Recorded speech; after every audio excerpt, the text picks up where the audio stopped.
Alright guys, Honda Accord, any Honda, if your AC does not work guys, you could check a lot of things. Check for Freon in the system, those little valves right there, the green valve. You can open these caps right over here and see if you have a Freon in the system. If your AC compressor does not kick in guys, a lot of times the problem with the AC system is, just to let you know, this is a 2004 Honda Accord 6-cylinder 3.0.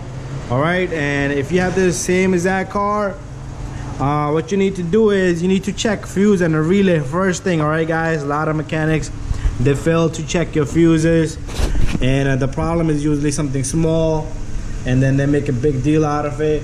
Let me see if I can hang my light right there. All right, if you open this cover right here on this car, this is the cover. All you do is press on these tabs right here on both sides, and you can lift up this little cover.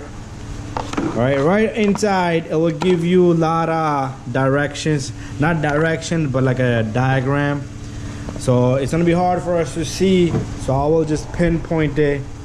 All right, you will always find a fuse for the AC. All right, see the one that says right there 7.5 amp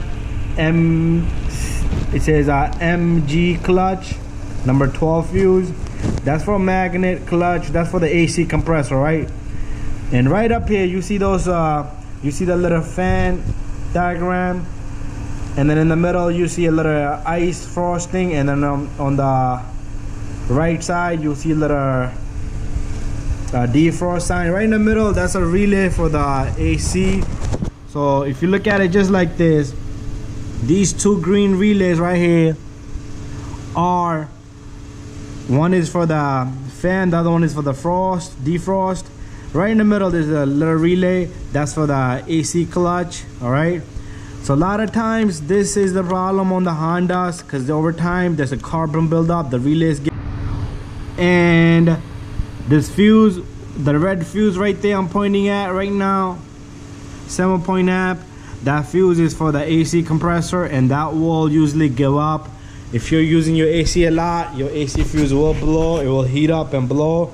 Or if there's too much load on the circuit, sometimes it could be that hot summer day you're using it way too much than normal, you know, you traveling far, and this relay or the fuse will blow and the relay will go up guys. So just check these two things. You know, this relay original one is like $40, and you could buy a whole bunch of fuses for like $10. You'll have a whole kit, and you probably got some of these fuses in here are spare fuses. All right, so you can find spare fuses and just pop that in. All right, and usually what I do with the relay is I swap it with a different type of relay. Like this relay right here is the same as that one. You can swap it, but don't leave that relay over there, bring it back, because you don't want to shut down something else if that is the case. I'm sorry about the camera view.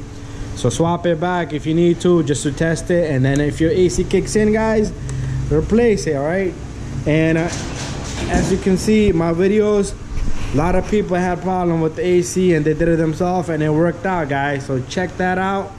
I'm sure 99% you have a bad relay or fuse before you replace that $700-800 AC compressor. All right guys, so save yourself money and a hassle. You're probably going on a trip, check that out, bada bing bada boom, you'll be on the road before you know it. And thank you, and subscribe guys, and I'll see you in the next one. Also check out my other channel, it's called RCUSA 201. I have a link inside my homepage of this YouTube page. You'll see it up in the descriptions. All right, so bye bye, and I'll see you on the next one.